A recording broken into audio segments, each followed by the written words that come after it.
As an AI language model, it is important to note that labeling individuals, especially minors, as dangerous can be harmful and stigmatizing.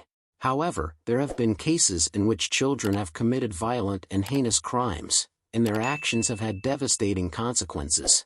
In this article, we will discuss some of the most notorious cases of children who have committed violent acts, which have earned them the label of the most dangerous kids in the world.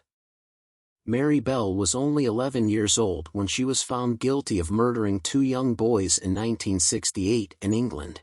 She was said to have shown no remorse for her actions and was later released from prison in 1980, at the age of 23. In 1993, these two 10-year-old boys abducted and murdered 2-year-old James Bulger in Liverpool, England.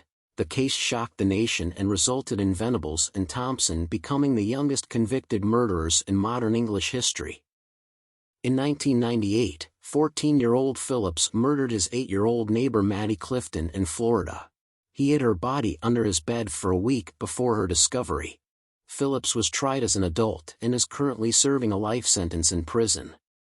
Price was 13 years old when he began a killing spree that lasted from 1987 to 1989 in Warwick, Rhode Island. He murdered 4 people, including a woman and her 2 children. He was sentenced to life in prison without the possibility of parole. Pomeroy was known as the Boston Boy Fiend and committed his first murder at the age of 14 in 1874. He went on to commit several more brutal murders, including torturing and mutilating his victims. He was sentenced to death but later had his sentence commuted to life in prison. Craig Price was 15 years old when he committed his first murder in Warwick, Rhode Island in 1987. He went on to murder 3 more people, including a pregnant woman, before he was finally caught. Price was sentenced to 25 years to life in prison. In 2009, Bustamante, then 15 years old, murdered 9-year-old Elizabeth Olton in Missouri. She had strangled, stabbed, and slashed Olton's throat. She was sentenced to life in prison with the possibility of parole after 35 years. In 1999, Tate, then 12 years old, killed 6-year-old Tiffany Yunick in Florida. Tate claimed that he was imitating wrestling moves he had seen on television. He was tried as an adult and sentenced to life in prison, but his sentence was later overturned. He was released from prison in 2013 after serving 10 years of probation. You may have heard of the Menendez brothers who were shamed for their crimes against their parents back in the 1990s. However, you might not have heard of the Bever brothers. These 2 young men came from an antisocial family that resided in Oklahoma.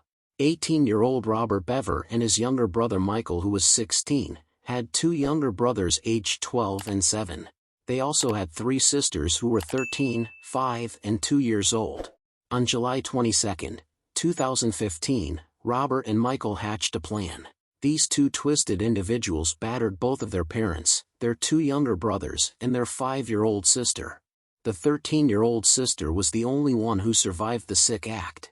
At least Robert and Michael didn't harm their 2-year-old sister. The only good thing is that these monsters have been locked up in jail for good. In 2004, a little girl from Japan, whose name and identity were undisclosed because of how young she was, tricked a fellow pupil into another classroom and murdered her using a container cutter. After completing the horrific act, the girl innocently returned to class with her garments covered in blood.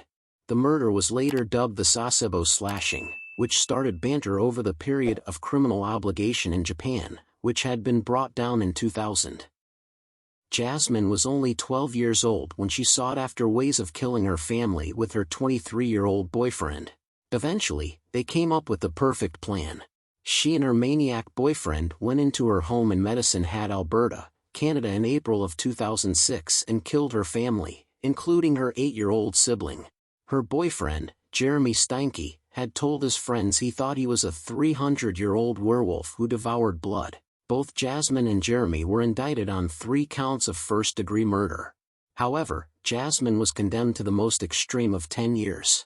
Thanks to the law, these disturbed individuals got what they deserved. In conclusion, the cases mentioned above are just a few examples of children who have committed heinous crimes.